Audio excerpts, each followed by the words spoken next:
is. You know, technically, because of the kids are in school, so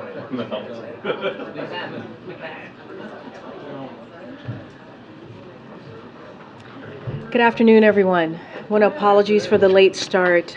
The administrator was meeting with the president, giving the president an update, and so we wanted to make sure we had her with us before we came out, given the day. So again, good afternoon, everyone. This morning, Hurricane Idalia made landfall in Florida as a major hurricane.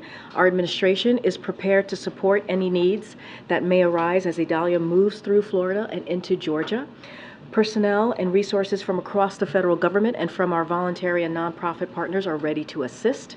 Later today, the American people will hear directly. They will hear directly from the president.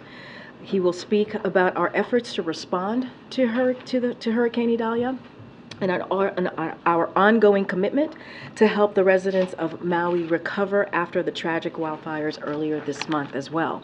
But before I turn it over to the FEMA administrator for an update on Hurricane Idalia, we want to make sure all of those experiencing the effects of Idalia are on the path to make sure that they are staying safe. If you're experiencing hurricane winds, storm surge, and flooding, don't venture outside. Listen to warnings of local officials and shelter in place. Do not enter floodwaters since there can be chemicals and debris.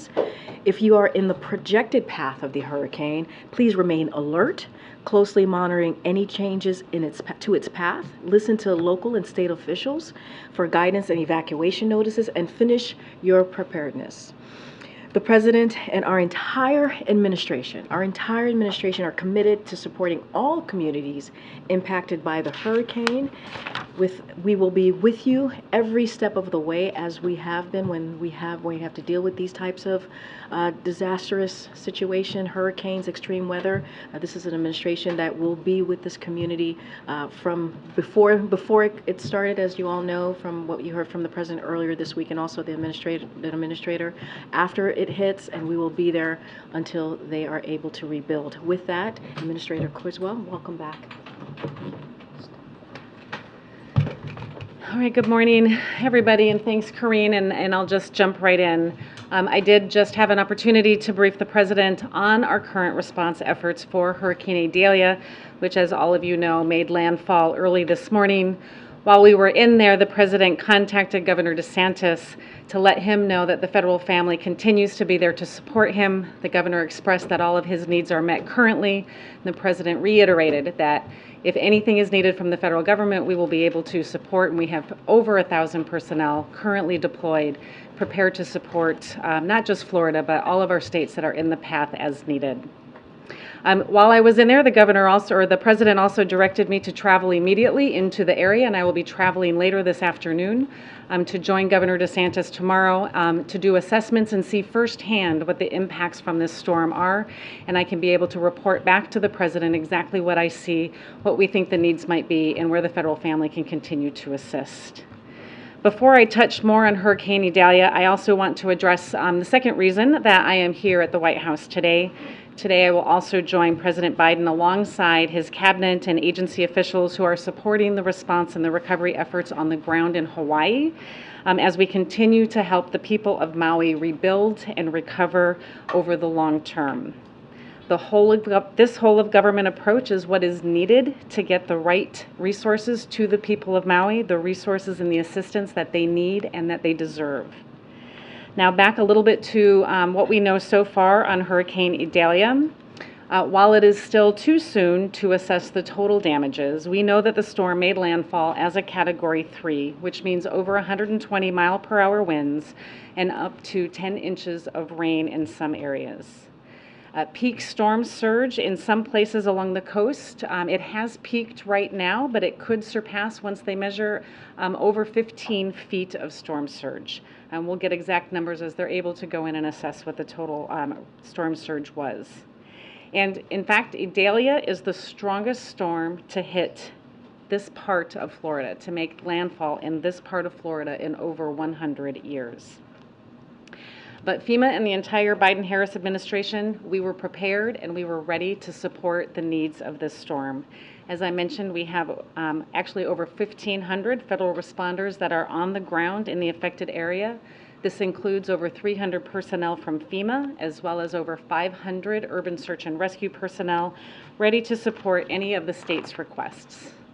As of 7:30 this morning, and I know these numbers are dynamic and fluid, but as of 7:30 this morning, there are nearly 300,000 customer outages for power in Florida, and we do expect those numbers to continue to rise as the storm passes through and goes into Georgia, and we'll see power outage numbers for Georgia, South Carolina, and perhaps North Carolina. Our partners at the U.S. Army Corps of Engineers are pre-positioned to support power restoration, and they have over 30 generators that are pre-staged.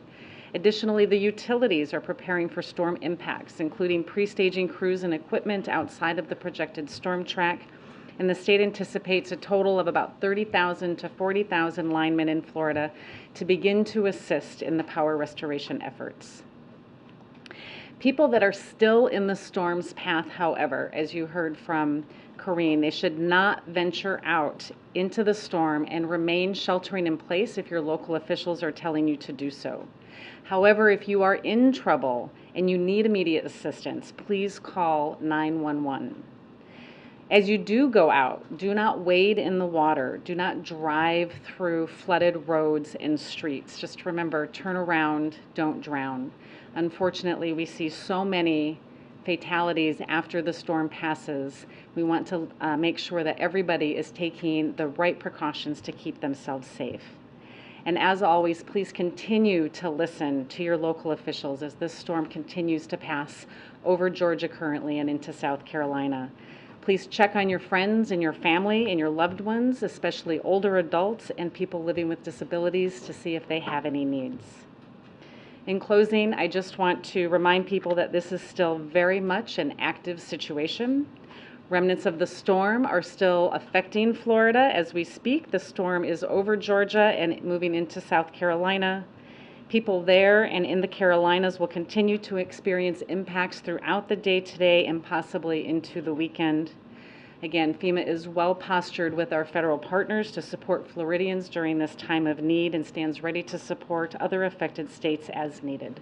With that, I can take any questions.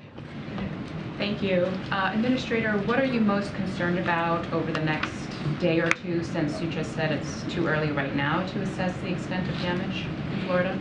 Yeah, my biggest concern is those people who chose not to evacuate, and I know that our local first responders, the heroes that are out there in those local communities, are doing an amazing job already of going into the areas where people did not evacuate and helping to get them to safety. I think that is our priority through the day today, is to make sure that everybody is safe after this storm has passed. As we go into the next few days, we're going to want to assess what the total amount of damage is and see what immediate needs need to be put forth in order to help support and start the recovery process. Administrator Criswell, thank you so much. Could you just take us a little bit into that briefing that you had with the President today? What is he most concerned about? What was he most focused on? Any other direction that he gave to you other than to fly down to Florida? And then secondly, you said that Governor DeSantis is satisfied with the federal response, doesn't need anything additional. Was there anything else discussed on that call? Yeah, the President's main concern is making sure that we are bringing everything that we have in to support these states as they're having immediate response and life-saving needs or beginning to start their assessment and their recovery process. I think it's incredibly important that our governors know that we are ready and postured to bring in all federal resources to support any of their life-saving and their life-sustaining needs in the very near future. The conversation with Governor DeSantis was that, reiterating the fact that we already have over 1,500 personnel there in the area to be able to support, and the governor currently has no unmet needs, but as we begin to assess, right, as the governor assesses and as I get on the ground tomorrow to assess, we'll see what additional needs might be there and if any of those resources need to be employed or we need to move more into the area. Has the President spoken yet with the governors of Georgia or South Carolina as well, or any plans for that to happen? I believe he was preparing to contact them after I left so I could come to this briefing. Good. Thank you. Administrator, to what extent do you attribute climate change as a cause of this storm and the other weather events that we're seeing over the last weeks and months? Yeah, I'm not going to attribute the cause of the storm, but what I can say is that we are seeing an increase in the number of severe weather events. And what we saw with this storm, as we have seen with several of our hurricanes over the last few years, is that they are intensifying more rapidly due to the elevated heat of the water temperature in the Gulf or in the Pacific, or whether it's in the Atlantic. These storms are intensifying so fast that our local emergency management officials have less time to warn and evacuate and get people to safety. This is something that we have to take into consideration as we build our preparedness plans, as our local communities build their preparedness plans on how they're going to communicate and prepare their communities for the types of storms that they're going to face in the future.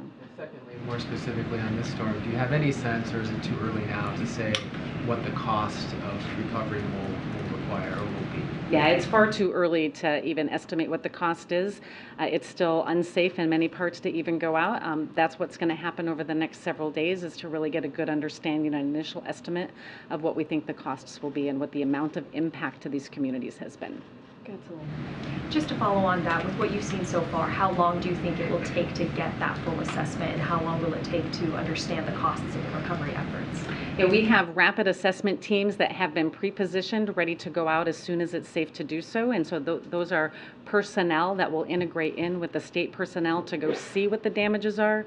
But we also use technology, right? We use aerial imagery and satellite technology, and we use our geospatial information to get a better idea, so we don't have to physically put people out there, and it allows us to make these types of decisions much quicker than we've been able to in the past. And so, again, it will take several days to get a full understanding of what the initial assessment, damage assessment is, but it will take longer to get the full picture of the total amount of impact to these communities. And yesterday you had said that FEMA's disaster relief fund was running low. With what we've seen from this storm so far, there's also the Maui fires. Do you think there's enough funding? Are you confident there's enough if there's another extreme weather event in the next month? Yeah, so yesterday, as I announced, I directed my personnel to implement what we call immediate needs funding, and that prioritizes the remaining funding within the disaster relief fund to support those life-saving efforts. I believe through this effort we have plenty of funding to be able to support our ongoing efforts in Maui, as well as this event, to include Florida, Georgia, South Carolina as needed. But we are monitoring it very closely, right? Every day we are looking at what the cost of these storms are as we approach the end of this fiscal year, and if we have another storm, we're going to have to closely monitor what impact that's going to have and any other actions we might have to take. Administrator, thank you for being here. As we do approach the end of the fiscal year, as you just noted, just getting a little bit down the road, these take weeks, months to recover. FEMA's involvement will go on for quite a long time. Back in 2013, when there was a government shutdown, FEMA had to furlough its non-essential staff right now. What potential impact would a government shutdown, as lawmakers have considerations about whether to fund the government, have on FEMA's ability to care for those in both Maui and in Florida? I mean, we always want to take account to what our personnel are doing and how we're using our personnel to support these events.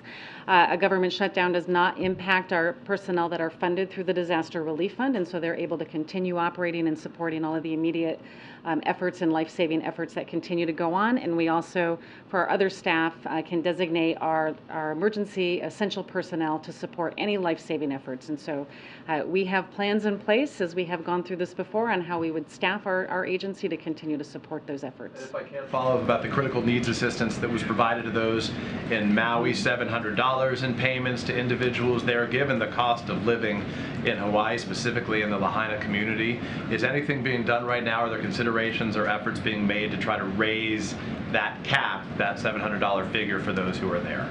Yeah, the $700 figure of critical needs assistance is really just that amount of funding for some of the very immediate needs that individuals have. Every year, the main part of our assistance, which is our individual and household program, adjusts annually based on inflation. This year it's $41,000 of a cap that individuals can get. That will get raised after the fiscal year. I don't know what that number is yet, but we do adjust that main portion of the funding that goes to individuals annually based on inflation. So $700 is it for now, and then they can pursue those other monies going forward. But if people have run through that money right now, they're on their own until they get access to the further assistance coming.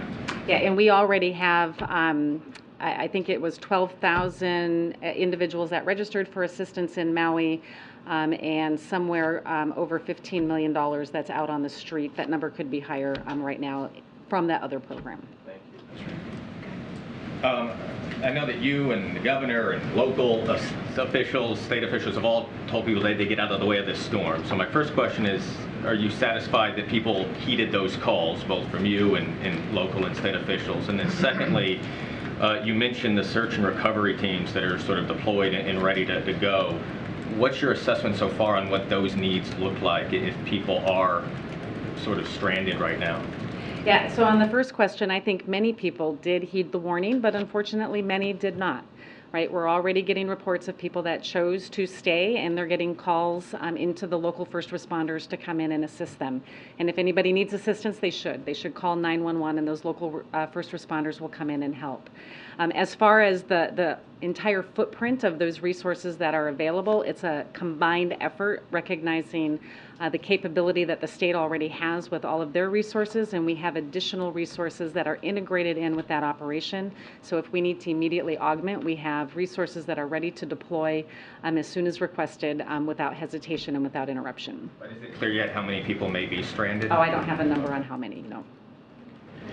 From the initial assessment, what would you say are the most damaged areas, and what was the response from the population in those areas to the government's instructions?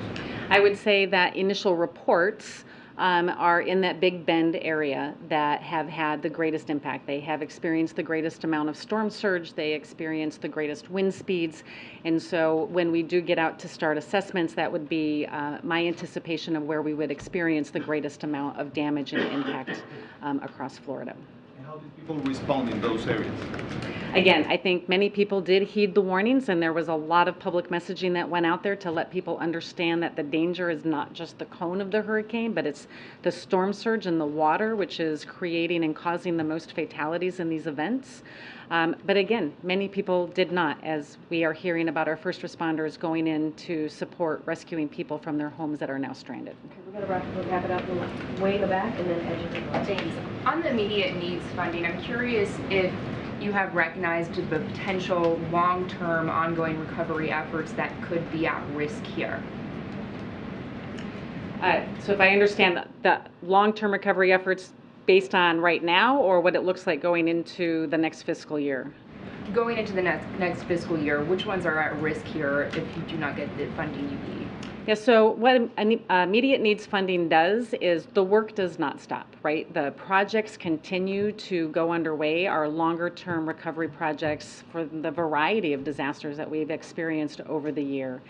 The obligation or the reimbursement of the funding for those is delayed into the next fiscal year. If it gets delayed into the next fiscal year, then that just starts us out at a smaller balance of what we had anticipated our needs would be for fiscal year 24. Are there any ongoing efforts, though, that you've identified that would be at risk if it comes to that? Again, the funding or the work itself does not stop. It's the funding that just gets delayed into the next fiscal year. Last question. I want to take you back to Hawaii, Administrator, because there's still a lot of questions among officials in Maui and Lahaina and across Hawaii about who was in charge in the hours as the fires burned and then the hours after. You're a veteran local emergency management official, state emergency management official now at the federal level. How do you assess how officials there responded? Are there lessons to be learned perhaps for other communities? And is your agency prepared to work with congressional Republicans if they launch investigations as they say they will? Again, I was not there during the response, and so I would be out of line to assess how they responded during the time because I did not experience what they were experiencing. What the federal government does is we come in and we support their efforts, and that's exactly what we did, and we will continue to support their recovery and their rebuilding efforts as they move forward. Were you being properly briefed by FEMA authorities in Hawaii that would have been working with those officials? What I was briefed on throughout the time is my regional administrator, Bob Fenton, happened to be in Oahu for another meeting, and he was engaging with the team and giving us updates as to the spread of the fire and what the population was impacted and what the potential federal resources would be needed to come help support the initial response and then the ongoing recovery efforts. And if congressional Republicans want you or other agency officials to testify about what went on in Hawaii, I'm willing happy do to so? testify on what the federal role was in this process. All right, thanks, everybody. Thank you so much. All right, thank Safe you. travels tomorrow. Thank you. All right, one thing before we continue. Thank again the administrator for coming today and yesterday to provide all of you an update. So as Acting Labor Secretary Sue announced today, the Department of Labor is supporting one of the basic tenets of Bidenomics, that a hard day's work should lead to a fair day's pay.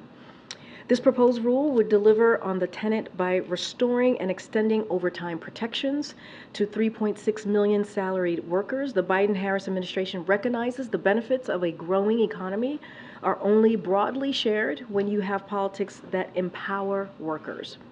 We'll continue working to build an economy that works for working families. The President and the Vice President are committed to ensuring that all workers are paid fairly for their hard work. With that, Darlene, you want to kick us off? Yes, thank you. Two questions. First, on Africa, the president had promised in December that he would visit this year. It's now September. A trip has not been announced. Just wondering if today's coup in Gabon, the recent coup in Niger, and others in recent years make it any less likely that he will visit? How will those destabilizing events factor into whether he ultimately goes or not? So as you asked me about if there's any U.S. concerns, domino effect potentially, as we're seeing what's happening over the last couple of months or so, look, we remain focused on working with our African partners and the people to address challenges and support democracy. That is something that certainly the President is steadfast on, which is also the best foundation for development, social cohesion, and stability in Africa. President Biden has been clear about the United States' commitment to deepen and expand our partnership between the United States and African countries, institutions, and people as well. We stand with the African people in working towards these goals. I don't have anything to announce about a potential scheduled trip for this year. The President is still very much committed to going to the continent. As you know, the Vice President has been there, the First Lady has been there. So you've seen a commitment throughout, and also other secretaries clearly in this administration. So you've seen a commitment from us for the continent. We had a very successful, as you all know, meeting with African leaders just last winter. That went very well, and that commitment continues. As soon as we have a date and a location clearly laid out, we certainly will share that with all of you. And then a second question closer to home. Will the president stay in Washington this weekend, given what's going on in Florida? We don't know the extent of damage. The week ahead had him leaving on Friday to go home to Rehoboth. As you just heard directly from the administrator, we do not have an assessment. Obviously, she's going to be going to Florida tomorrow at the president's direction, and she will be with Governor DeSantis throughout the day. I can confirm before coming out here, the president did connect with Governor Kemp, of the governor of Georgia, obviously, and so that conversation did happen. He's also going to try and connect with the governor of South Carolina. As the administrator said, the situation is still very dynamic. I don't have any changes or any additions to the president's travel. You're going to hear from the president directly, who's going to speak about the continued efforts to prepare and respond to Hurricane Idalia. Following those remarks, as you all know, he's going to be meeting with his cabinet and agency officials to continue our coordination of federal response. So that will happen. He will always continue to be engaged directly with local elected officials. We just mentioned that he spoke to the governor of Florida, spoke to the governor of Georgia. He's going to reach out to certainly other elected officials to ensure they have what they need on the ground, the resources that they need to deal with the impacts, certainly the aftermath of this particular hurricane, when we are able to assess and see and they are able to see what their needs are. You hear us say this often. You heard it from the administrator. You've heard this from us. This president is committed to being there for the community, for the people who are certainly have been impacted by this hurricane, today, tomorrow, as long as it takes to help them all get back on their feet. So that will not change, obviously. Catch up. Thanks, Karine. Two foreign policy questions. The Kremlin acknowledged today that the plane crash that killed Prigozhin may have been a deliberate act. Does the White House have a response to that? So, I was kind of asked this question yesterday. I don't have any new assessment or anything to share what the Kremlin or Russia, the government may have shared. What I have said yesterday continues to be the case. It seems pretty evident what happened here. As the president said recently, and I'll quote him, "There's not much that happens in Russia that Putin is not behind," and that was not just predictable, but it was predicted. Very same words I used yesterday. So we all know that Kremlin has a long history in killing its opponents. We know how forthcoming and if I will, forthright Prigozhin was in these past several weeks or couple of months, and so this is not surprising. I just don't have any new assessment, regardless of what the Kremlin or the government of Russia wants to share. On a separate topic, Nigerian police raided a gay wedding and arrested 67 people there today. Wondering if the White House is tracking that as a reaction. So this is the first I'm hearing of that. I haven't spoken to our teams here about that particular incident. Look, we've been very clear. The president, when it comes to LGBTQ community, he has been an ally and supports that community. He will continue to do so. He will always speak out when it comes to any type of humanitarian, mistreatment, even across the globe. And he has always been very forthright in talking to leaders about that. As it relates to this particular event, I just don't have a comment for you at this time. Okay, Jim. Thanks, Karine.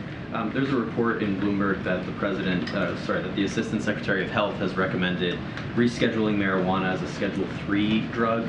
I'm wondering if the president would support that move, and secondly, just where does the president currently stand on the issue of decriminalizing marijuana? So look, the president actually asked the Secretary of HHS and also the Attorney General to initiate the administrative process to review how marijuana is scheduled. As you know, the administration process is an independent process led by HHS, led by the Department of Justice, and guided by evidence. So not going to comment on that. We're going to let that process move forward. And again, it's going to be an independent process that's led by HHS and DOJ. So any specifics on that, I would refer you to HHS. And more broadly on the question of decriminalizing, which would be going further than this? I mean, look, he's asking HHS and DOJ to take a look at it, to do an initial administrative kind of process or review, if you will. It's going to be an independent process. They're going to certainly use the evidence. It's going to be guided by evidence. And so I'm going to leave it to HHS and DOJ to move that process. And so we're just not going to comment specifically on that. The president's about just over a week away from heading off to India for the G20. He's scheduled to be in Rehoboth this weekend. Given all of those scheduling concerns, how likely is it that the president would make it down to Florida before heading abroad? Is that a goal of his that he would like to try and get down there before he goes out of the country? So look, don't have any schedule additions or travel to add at this time or to share at this time. Clearly, as you just heard, the administrator is going to go there tomorrow, is going to be with the governor, and that is at the president's direction. When it comes to any type of travel, as it relates to certainly these types of unfortunate disasters, the president doesn't want to take away clearly from what's going on the ground. As you know, the president has a big footprint when he travels, so we want to make sure that the community, the elected officials, the local leaders, certainly the people have and get what they need in this time after we have the assessment and we see the aftermath of Hurricane Idalia. So don't have anything to share. Clearly, it's something that the president always looks forward and always wants to be there for the people who are affected by these types of disasters, and certainly you've seen him in many different states be there and talk directly to Americans who are there and living through this moment. But we just want to be incredibly mindful. This is a dynamic situation, and we want to make sure they have everything that they need at this time. Okay. Obviously, lots of issues facing the presidency this week, but two others that sort of gauge the sense of presidential awareness or involvement. You were asked yesterday about the situation in Guatemala. I noticed the Secretary of State reiterated support for the results there.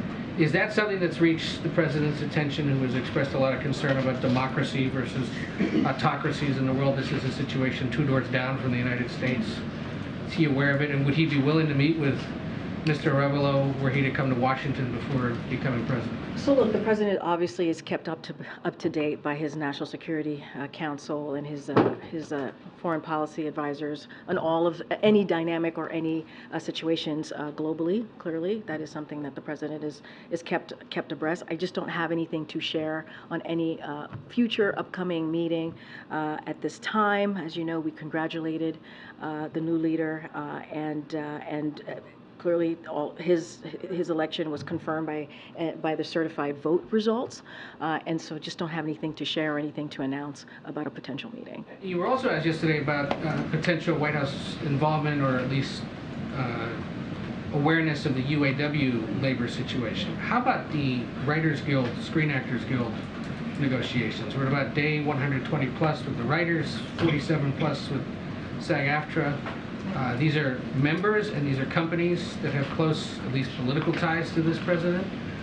Just curious if he's been briefed at all or talked to anybody involved in those, or who in the administration might be talking about. I mean, look, regardless of political ties, right? This is a president that has been called by many labor folks, right? That he is the most pro-union president ever.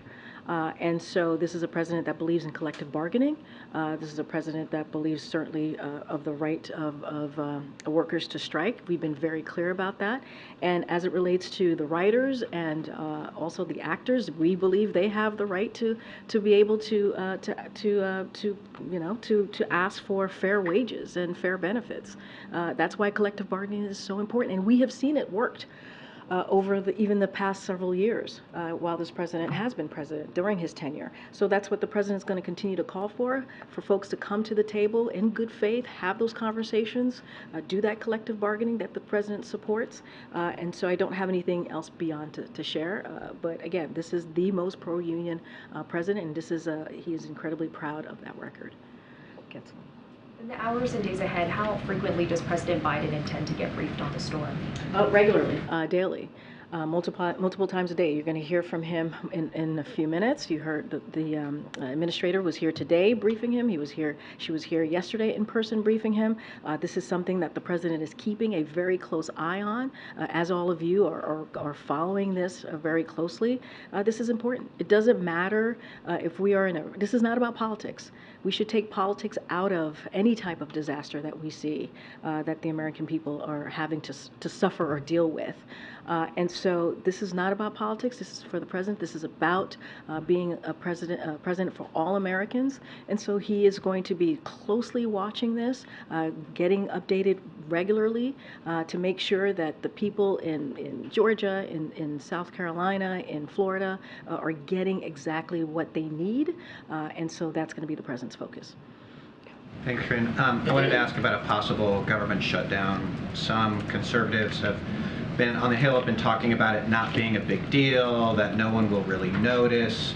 Can you talk a little bit specifically about what would continue to work during a shutdown and what would stop? So look, I appreciate the question. I'm not going to get into hypotheticals. Here's what we know, and here's what I have said when I've been asked this question. It is that there's absolutely no reason at all for Congress to shut down the government. There isn't.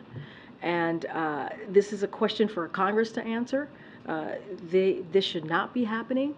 And they should fund these vital government programs that the American people rely on. And these are critical needs we've requested. When you think about what we've requested and asked for when it comes to emergency funding, right? When it comes to what we came to the table when it comes to the budget agreement, this was a bipartisan agreement from both sides. And so there is no reason at all that Congress should be going down the path of shutting down this government. Can you confirm, though, at least that federal criminal proceedings would continue in a shutdown, including those involving the former president? You would have to ask the Speaker of the House and Congress on that question. That is not something that I can speak to here.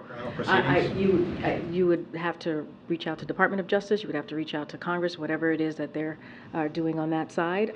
That is something for the Department of Justice to speak to. That is not something for me to speak to. But I will say that as it relates to the engagement that we have been having with the Hill on whether it's the whether it is government funding or any kind of legislative process. Look, we have our OMB director, Shalonda Young, our Legislative Affairs Office, have been in regular contact with them. We are engaging with congressional members on the Hill, and that's going to certainly continue.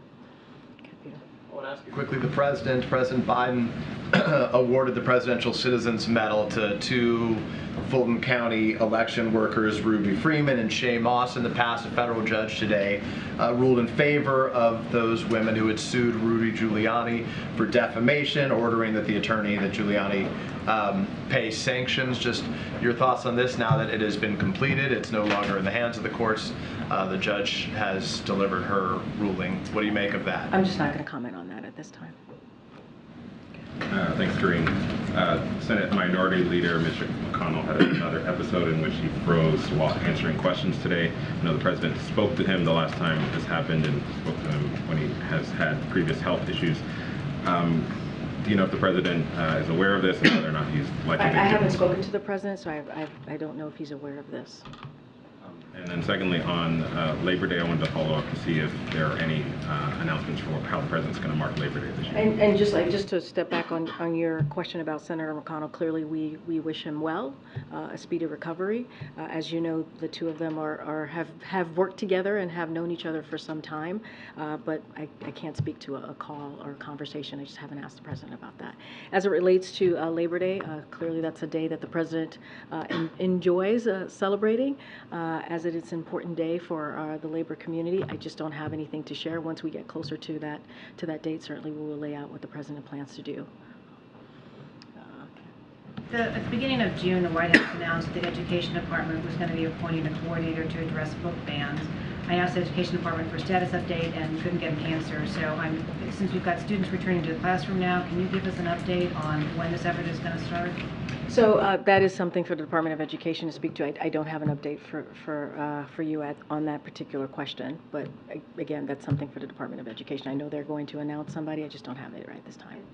So they are going to be announcing someone? I just don't have. I know they said that was announced that there was going to be a bookstore. I just don't have anything for you at this time. Would it be possible at some point to get a description of what this coordinator has done, what schools they've reached out to, what that outreach has looked like? Again, that's for something for Department of Education to speak to directly. Go ahead, Karen. Thanks. New York Governor Kathy Hochul's meeting with Chief of Staff Jeff Zients today to discuss migration. Can you tell us a little bit more about that meeting? And then I have a follow-up to that. Yep. So as you just mentioned, we are hosting Governor Hochul today here at the White House to continue our close collaboration and to underscore all the ways in which this administration has supported communities who are hosting asylum seekers and ways we are working together to increase access to work authorization. So we'll have more to share about the meeting later today. But yes, she is indeed here and is going to be meeting with members of the president's team. I have another follow-up, but will there be a readout of that from the White House? We will have more to share later today on the meeting. I just don't have anything specific on how that's going to look like. And Hochul and other Democrats have been pushing the administration to expedite work authorizations for asylum seekers who are already here. Does the administration see that as a viable solution to getting people out of shelters faster? So I'm not going to get ahead of the conversation that they're going to have. I do want to say that DHS met recently with state and local. This is the assessment team that you've heard us announce not too long ago. They met with local and state officials and to outline, and they outlined nearly 24 ways or recommendations to strengthen certainly their operations. The administration across several departments and agencies identified a number of federal sites across New York State for housing. Additionally, the Department of Interior is negotiating a lease of Floyd Bennett Field with the city and state. So that conversation that continues to happen. Again, that happened, I believe, on Monday. When it comes to the work authorization, look, this administration has led the largest expansion as it relates to pathways, lawful pathways in decades, and we are committed to building a humane and safe and orderly immigration system. Those who arrive through those lawful pathways are immediately eligible to request an employment authorization document. That's how that process works. As it relates to this particular conversation and what has been requested by New York, I'm just not going to get ahead of the meeting that they're going to have today. Couple of follow-ups on the spending questions that you got. Lawmakers are already sort of talking about a proposal that perhaps would be a CR in the December, kind of a shorter-term deal. Is that acceptable to the president? Would he be okay with that? That is something, I'm not going to get into hypotheticals, that is something that Congress should kind of decide on the length of a continuing resolutions. That's something that I defer to them. And then related to that, I know you said that the administration, Director Young, others are already engaged with lawmakers. Has there been an expression of sort of red lines, sort of priorities or cuts or provisions that would be unacceptable to President Biden that would not get signed into law? So look, as I said, we have had continued calls with them, continued engagement with members of Congress to lay out the urgency and the important nature of making sure that we do not shut down and we continue funding the government. That's going to continue. I'm not going to get into red lines. I'm not going to get into hypotheticals from here. There is no reason for Congress to shut down the government, and we'll continue to be very, very clear about that. Go ahead. Thank you very much. There's a new book coming, The Last Politician Inside Joe Biden's White House and the Struggle for America's Future. The Guardian has excerpts today saying the president has told aides in private that he felt tired, and that explains why there are so few events before 10 a.m. So two questions. Is this why we're seeing brunch lids in recent weeks? Today we had a breakfast lid. And has the president admitted to you? Wait, say that last part? So is that why we had a breakfast lid this morning? I mean, the book is... what? There was a breakfast lid came to the press for the first time, I think. We've had some brunch lids in recent weeks as well. So my question is that a reflection... So you think we've had those lit because of this excerpt? Not the excerpt. The book is suggesting the president tells aides he's tired. But that's in the excerpt, right? Yeah, and that's why there have been so few public events before 10 a.m. I mean, that's a ridiculous assumption to make. I mean, that's a ridiculous assumption to make. Go ahead, Peter. Thank you. Eric Adams, the New York mayor, is saying about these migrants in New York City, any plan that does not include stopping the flow at the border is a failed plan. So why aren't you guys stopping the flow at the border? We are stopping the flow at the border. If anything, what the president has been able to do on his own without the help of Republicans in Congress, something that he had to do on his own again because Republicans refuse to give the funding necessary to deal with a situation, a broken immigration system that has been broken for decades. They choose, what they choose to do is play politics, but the president has put a plan that is indeed, the data showing is that it is indeed slowing down the flow of unlawful migration, and that is because of the work that this president continues to do without the help of Republicans. Okay, and it seems like the hurricane response so far is robust. Did you guys realize that the initial Hawaii wildfire response was not that good? Or is it just easier for people to get help from the White House when the president is not on vacation? So the premise of your question and the way you posed your question, I disagree, just for the record.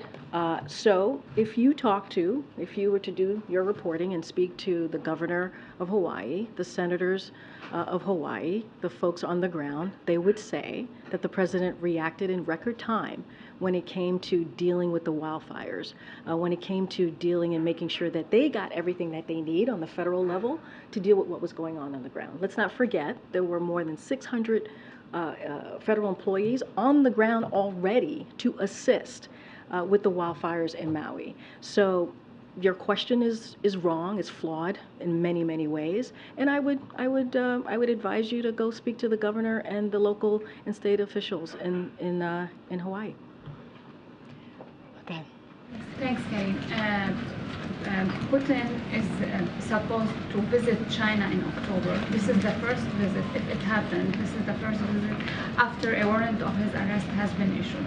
What do you make of that? I'm just not going to speak to Putin's travels. I was kind of asked this question yesterday. It doesn't change. I'm not going to speak to his travels. One more question on Russia. I know, I understand you don't want to comment on Prigozhin plane incident, but many U.S. officials went on the record and said having him marshaled toward Moscow, it was a sign of weakness. Now, killing him, does that reflect a sign of strength in your assessment? I mean, I've answered the question. I mean, the president basically said there's not much that happens in Russia that Putin is not behind. I mean, you know, this was not just predictable, but it was predicted. Like we have said, we know that the Kremlin has a long history, a very long history in killing its opponents. So I think we've been very clear here about our thoughts. I'm just not going to. I don't have any new assessments. I don't have an assessment to make, but there's a history here. So I'll leave it there. Go ahead. Thanks, Karine. I wanted to go back to the question, or what you were answering about legal pathways for migrants and the work authorizations. When I've spoken to advocates, people who work with parolees when they arrive in the United States, sponsors, the number one thing they say is how long it takes to get work authorization. I didn't hear you talk about necessarily what you're doing to speed that up, given that you've opened these pathways so that people can come here temporarily from certain countries. So just to give a little bit of how this works, the process for applying for asylum and applying for employment authorization based on asylum applications is established under current immigration laws and can only be changed by Congress. That's how this process works. The law established a 150-day waiting period to apply for work authorization and an additional 30 days to be eligible for approval. That's how the process works. Again, this is something that Congress put forth, and the only way that it can change is through Congress. Have you asked Congress to work on that? Well, we've had asked Congress to help us just revamp and deal with the broken in many different ways, including this, to help us revamp and actually fix a broken system. We have asked Congress to do that from day one.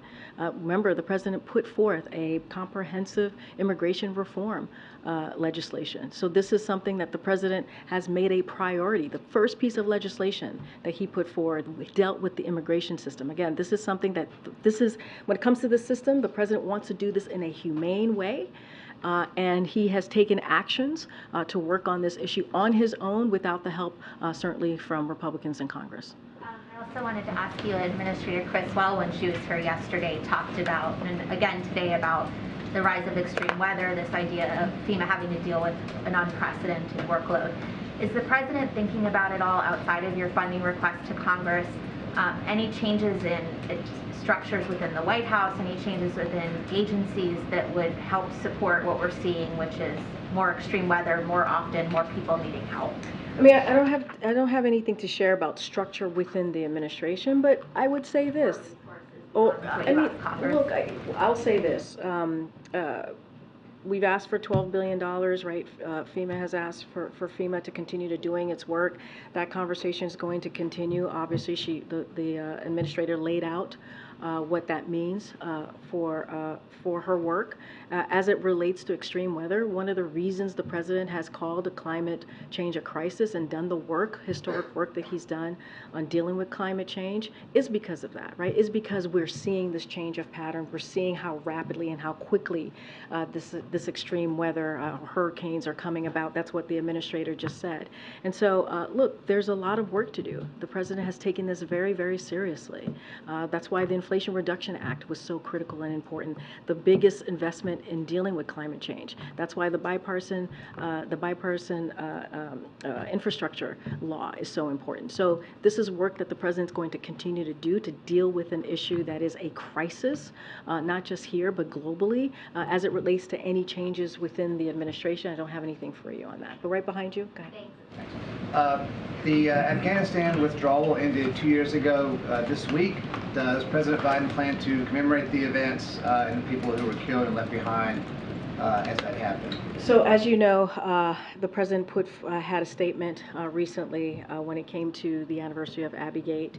So just want to state this as it was stated in the president's statement, that we'll forever honor the memory of the 13 service members who were stolen far too soon from their families, loved ones, and brothers and sisters in arms while performing a noble mission on behalf of our nation.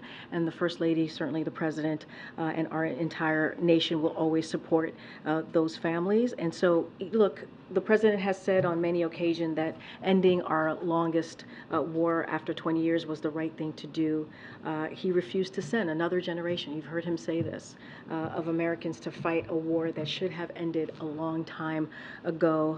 America is no longer is no longer there. Obviously, it is on a stronger footing, more capable to meet our security needs around the world because we are not fighting a ground war in Afghanistan, and we continue to put pressure on Al Qaeda and ISIS-K while also focusing on terrorist threats elsewhere. And so that's going to be the president's focus, to make sure that our homeland is protected, that Americans are protected, and that's what the president's focus is going to continue to be. I have one more question. Go ahead.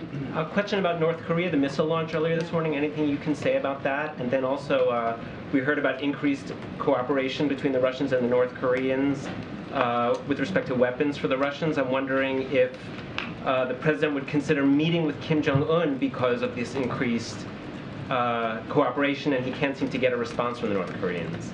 So a couple of things, and I know my colleagues spoke to this is Russia and North Korea just recently during a gaggle. So just to reiterate what he said is in part due to the success of U.S. sanctions and export controls.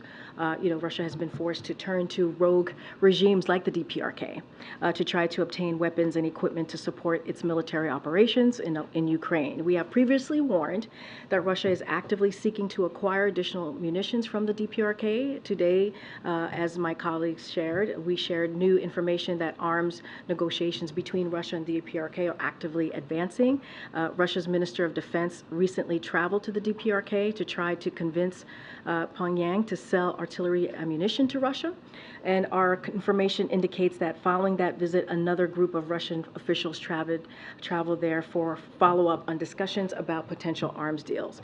Any arms deal between the DPRK and Russia would directly violate a number of UN Security Council resolutions. We urge the DPRK to cease its arms negotiations with Russia, and we are taking action directly to exposing and sanctioning individuals and entities working to facilitate arms deals between Russia and the DPRK. So we will continue to identify, expose, and counter Russia attempts to acquire military equipment from the DPRK or any other states that is prepared to support its war in Ukraine. As it relates to the missile, we condemn. We've been very clear about this. Condemn the DPRK's latest ballistic missile launch.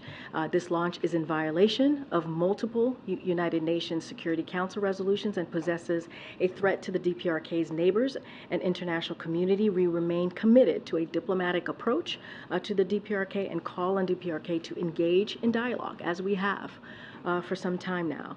Our commitment to the defense of the Republic of Korea, Japan remains ironclad.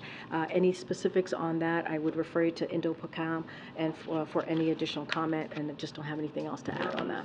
To your calls for engagement, would the president consider a meeting? I just don't have a meeting to speak to at this time, but look, we just don't have anything to share on that at this time. What I can say is that our lines of communication is open.